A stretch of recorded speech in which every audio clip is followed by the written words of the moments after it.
The hallways of Northgate High echoed with the clatter of lockers slamming shut, a cacophony of chattering voices, shuffling feet, and the occasional shrill ring of a mobile phone filled the air. It was the first day of school.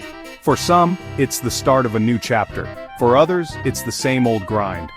But no matter who you are, every year feels like a new chance for something to click. Among the throng of students was James, a lanky sophomore with a mop of brown hair falling over his forehead. He hugged his textbooks close, trying to blend in with the vibrant student body. Every laugh, every whisper seemed to amplify his sense of being out of place. Taking a deep breath, he navigated his way through the crowded hallway, his heart pounding a frantic rhythm against his ribs. He just wanted to find his English class, room 207, and disappear into the anonymity of a desk in the back row.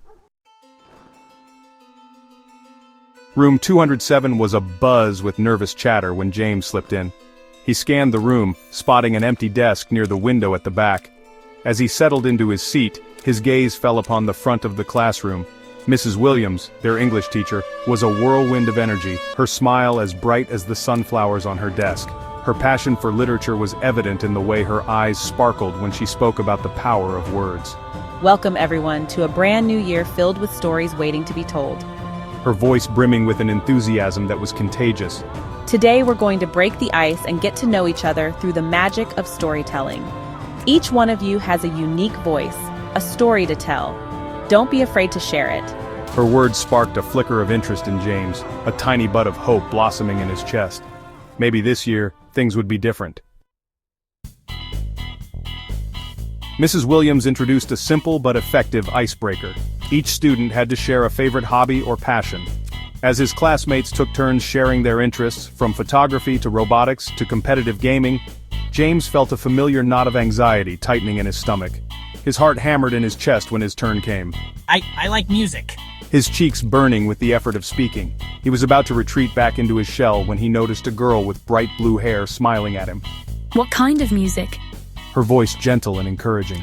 Her name was Mia, he remembered from the seating chart. He hesitated, then surprised himself by saying, I play the guitar, and I write songs sometimes. He hadn't admitted that to anyone in a long time. James takes his seat and two other students wave and introduce themselves. Hi, I'm Lucy. I'm excited to learn about the future of space exploration. I want to be an astronaut. I'm Marcus, and I'm hoping to learn how to pass math this time. The classroom fills with laughter. You seemed a little quiet, I get it. Some people like to keep to themselves, but I'm pretty good at figuring people out. I'm not really good at talking to people. It's cool. You know, Mrs. Williams said something in class that got me thinking. She's all about finding what makes us tick, right? Well, I think there's something about you that's waiting to be discovered. You're not just some random person. James looks thoughtful as Mia resumes class. He admires her, then looks down at his textbook, feeling a little less alone. That's so cool. You should play for us sometime. He wanted to shrink under his desk at the suggestion, but Mrs. Williams's next words surprised him. We should have a class open mic night. Her eyes twinkled with excitement. The idea, which would have terrified him just moments ago, suddenly seemed intriguing. Over the next few weeks, James found himself opening up more and more.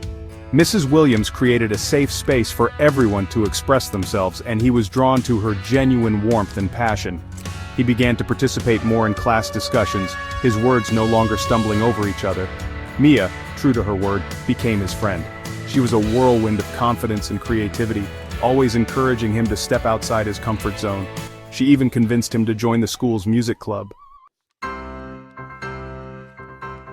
The day of the open mic night arrived, and James felt a familiar flutter of nerves. Standing on the stage, bathed in the warm glow of the spotlight, he felt a surge of gratitude for Mrs. Williams and Mia. Taking a deep breath, he began to play.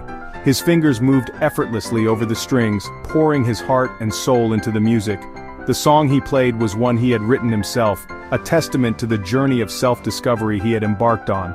As the last chord faded, the room erupted in applause. Looking out at the smiling faces, James felt a profound sense of belonging he hadn't realized he was yearning for.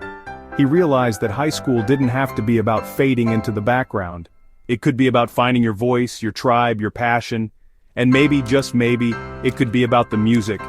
School's not just about the textbooks, it's about the moments that help you discover who you really are. James found his way, just like everyone does, one step at a time, one song at a time.